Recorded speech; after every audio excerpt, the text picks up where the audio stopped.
So further to my last video, in this one I'm actually going to replace the ignition amplifier, which is currently situated on the side of the distributor.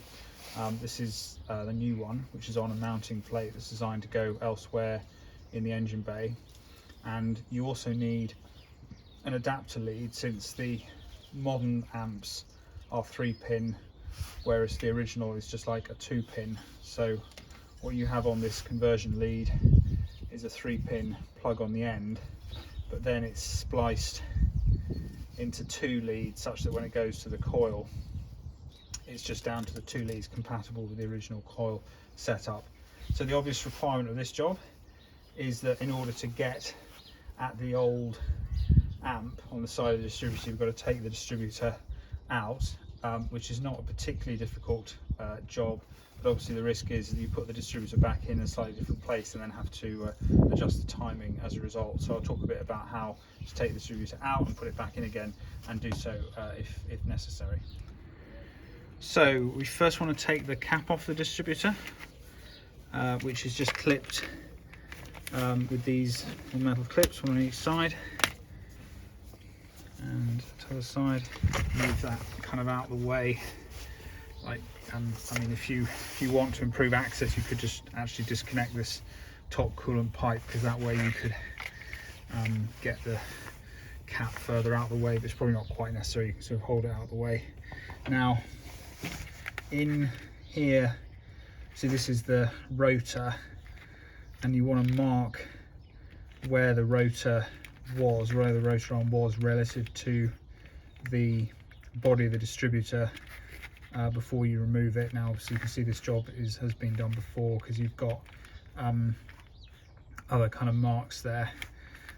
So you want to mark up the axis in which it's on. You just need to unbolt the distributor from the engine and lift it out, and that is done by the plate at the bottom there.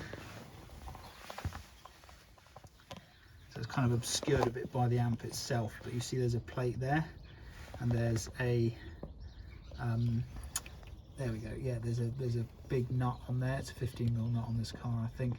Just want to very carefully raise that nut off. 15mm spanner here, and I'm just going to put it in to get that nut off from the plate. Yeah, and after a while you can put your hand in and just loosen the nut off by hand once it's got to a certain point. So the other thing to do, that's good to do, is just to mark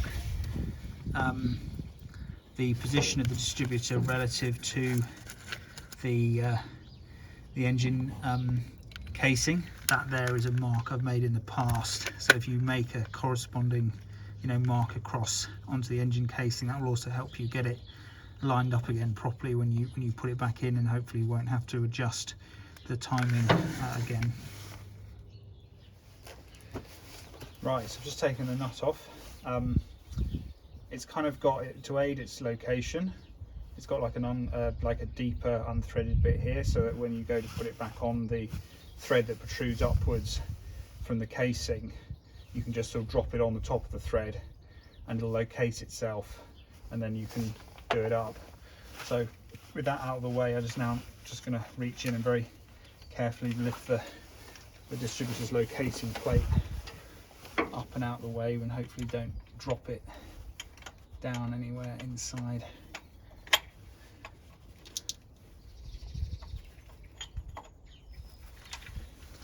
You might find yourself moving the distributor a bit while you do this, and lift the distributor. Just lifted the distributor up slightly there, and that will then just get the plate out of the way.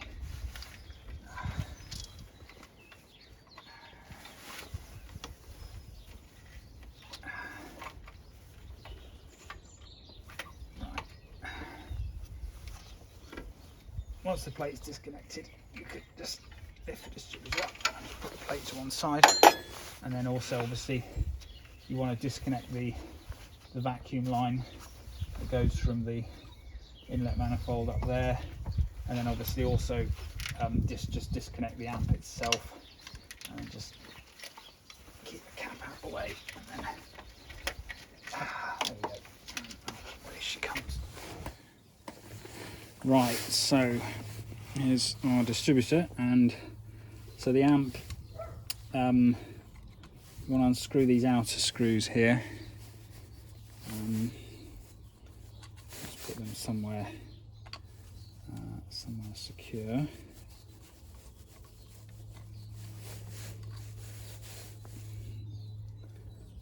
And lift that bit off there, and then you want to take the mounting plate is held on by these smaller screws, which are then revealed underneath.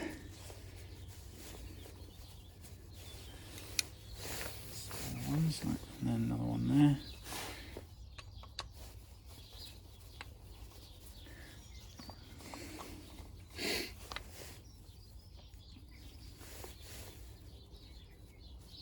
And then that should be able to carefully prise that off there. And then this wire comes as part of the relocation kit, and this end is a 2-pin end which goes onto the old mounting points on the distributor, like so. Reuse the original screws, the inner screws from the old mounting plate. Screw that in.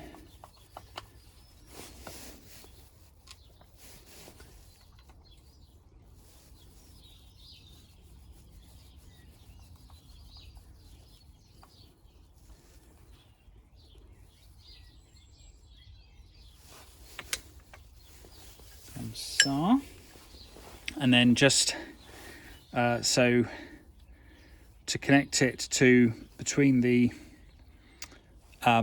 distributor and the amp, you've got this 2-prong connector on the back of the amp, which that fits in like so. So you just need to undo that little screw on the back there, which will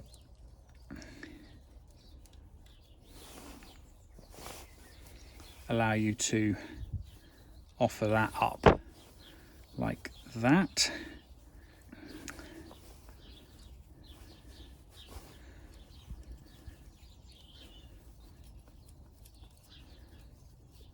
And then your 3-pin piece goes in that away. There should be plastic lugs that stop you from putting it in the wrong way.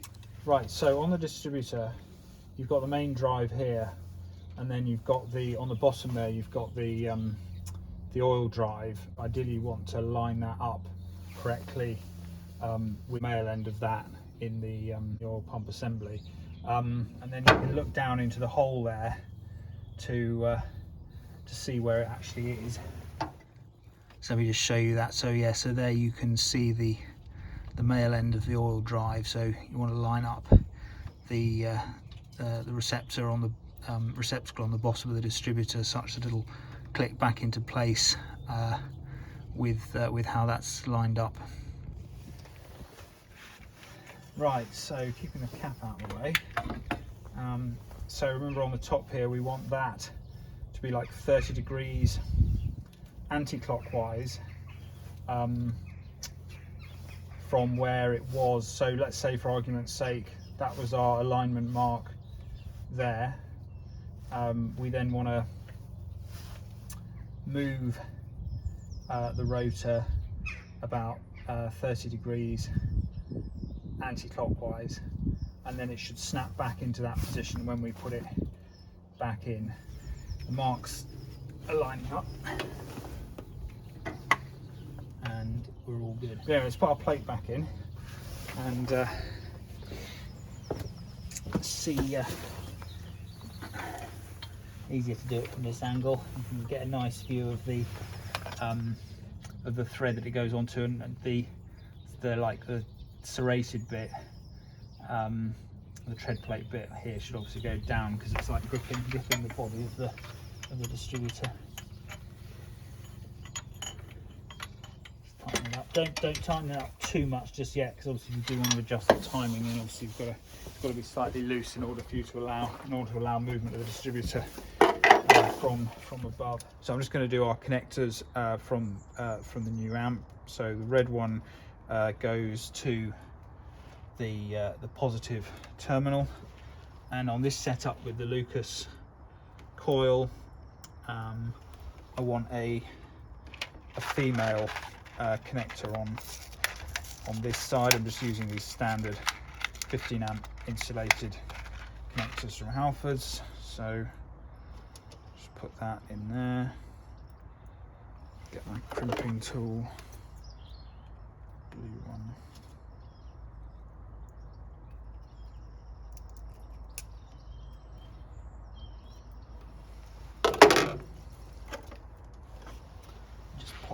Side there, on the bottom. Just make a careful note of where you disconnected the old one, obviously. That slots in there. Yeah, it's nice and firm, good. And then on the other side, for some reason, we need a male connector, spade connector. So I'll take our white one, in there.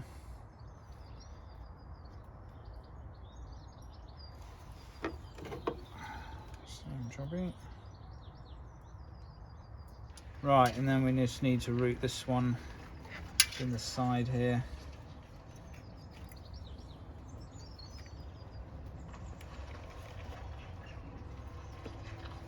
There we go.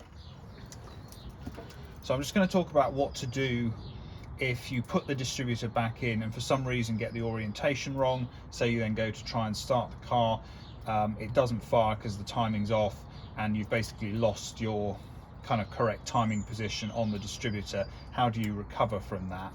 Well, the basic principle obviously is that you want, when the engine is at TDC, you want the rotor inside the distributor to be pointing to the #1 cylinder lead, spark plug lead, and obviously you want that to happen on the compression stroke. Now let's just explain what that entails. So on the top of on the cap, you obviously got your different leads, and you can identify which is your #1 cylinder lead by just tracing it from #1 spark plug, which #1 obviously being right hand side first cylinder as you look at it, left hand side from the driver's seat. So find the #1, the lead that comes from the first spark plug, which is this one here. And then obviously when the cap is on and clipped in position, that lead will always point to a certain fixed spot on the distributor. So if you mark that spot, that is where, when you then look at the rotor, you want the rotor pointing at that spot when the engine is at TDC. So you need to orientate the distributor when you put it back in, having lost the timing, to that point. Now, the catch is that you don't know, when you put the engine on TDC at the crank, using the timing marks on the pulley wheel, you don't know whether you're at TDC on the compression stroke or the exhaust stroke. To check that you are on the compression stroke, if you and it's helpful to have another person while doing this, but if you take the #1 spark plug out down here, so obviously take the lead off, but make sure you don't forget which lead goes to #1 from the cap, and then take the plug out, and you can either put a piece of paper over, a bit of tissue very loosely in the hole, or just put your finger over it, or try to blow into it, or something like that, but use some method of determining whether you're on the compression stroke. Because if you're rotating the engine round, when the cylinder comes up on the compression stroke, the valves will be shut, and therefore it will expel say for, to expel a piece of paper that's in the hole, or something like that, or if you put your finger, or get someone else to put your finger over the hole, you will feel a bit of air being expelled from it as it comes up. Keep the engine at TDC, and then if the distributor is off, realign it. Now the other thing, the trick that I learned for realigning the Dizzy when putting it back in, is that sometimes when you take it out, you sometimes end up, if you rotate it at all in the process of removing it, you can end up moving the pickup for the oil pump, which is right on the bottom of the shaft of the distributor. If you move that male connector, as you twist it, as you pull it, if you twist it and then pull it out, the male end in the engine will be in the wrong place for where you want it when you put it back in. A long screwdriver, put it inside the hole, and just move the connector such that it lines up with approximately where you want the distributor shaft to orientate when you put it back in, such that the rotor lines up to your marks, either the marks you made earlier, or to the #1 cylinder if you're doing it via finding TDC.